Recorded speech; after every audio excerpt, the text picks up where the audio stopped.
Hello అండి, అందరూ ఎలా ఉన్నారండి? నూతన సంవత్సర శుభాకాంక్షలు అందరికీ. ఈవేళ మటన్ కర్రీ తయారు చేయ విధానం చూపిస్తున్నాను చూడండి. ముందుగా మటన్ ఇది అర కేజీకి తక్కువ ఉంటుందండి, పావు కేజీకి ఎక్కువ ఉంటుంది. శుభ్రంగా కడిగి కుక్కర్లో వేసుకొని ఒక ఉల్లిపాయ ముక్కలు కోసి అందులో వేసానండి. తర్వాత చిటికెడు పసుపు వేసాను, అర స్పూన్ కారం వేసుకోవాలి.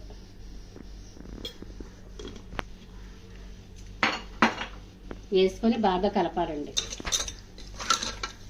ఫ్రెష్గా ఉన్న అల్లం వెల్లుల్లి పేస్ట్ కూడా ఇందులో వేసి బాగా కలపండి.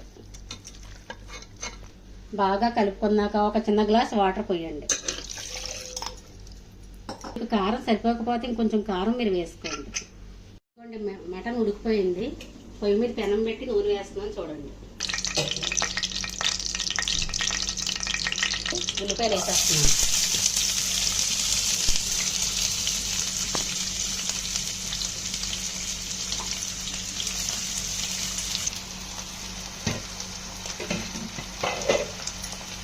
ఉల్లిపాయలు వేగుతున్నాయి కదండి, ఇందులో పచ్చిమిరపకాయ వేయండి.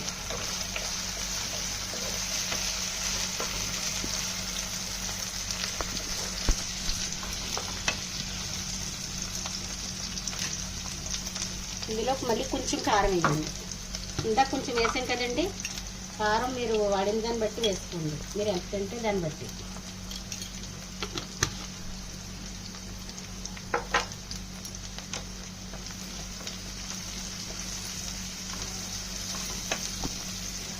ఇందులో ఉడికించుకున్న మటన్ వేసేయండి. నేను 3 వంతులు మాత్రమే ఉడికించానండి, ఎందుకంటే కొంచెం మనకి ఈ గ్రేవీతో ఉడికితేనే మటన్ కూర చాలా టేస్ట్గా వస్తుంది అన్నమాట. పూర్వకాలం కట్టె పొయ్యి మీద ఉడుకునేవారు కదా, ఆ విధమైన టేస్ట్ మనకు వస్తుంది ఈ విధంగా అయితే. మరి మెత్తగా ఉడికించుకున్నామంటే ముక్కకి మసాలా ఉప్పు కారం పట్టవు. ఇప్పుడు ఇందులోని ఉప్పు వేయండి.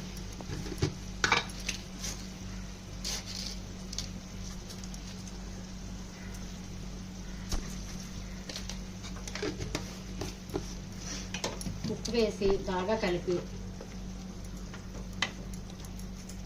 మూత పెట్టేసేయండి.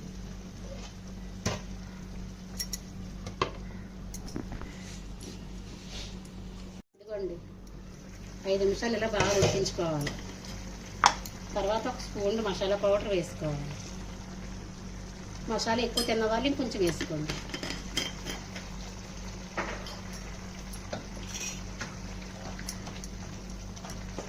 ఇది దగ్గరికి అయ్యే వరకు బాగా ఉడికించండి.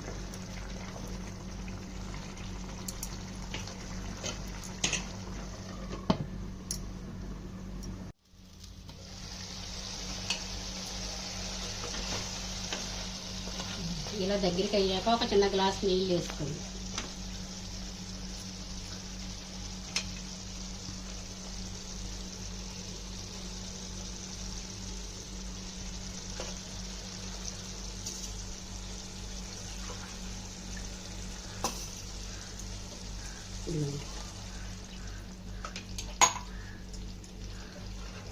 ఇప్పుడు చక్కగా మీడియం మంట మీద పెట్టి ఉడికించండి.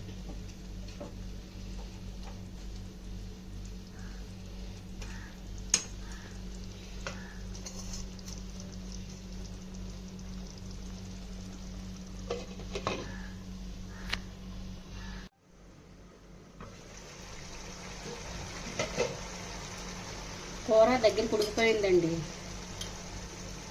మళ్ళీ కొంచెం మసాలా పౌడర్ జల్లి 1 నిమిషం ఉంచేసి స్టవ్ కట్టేయండి.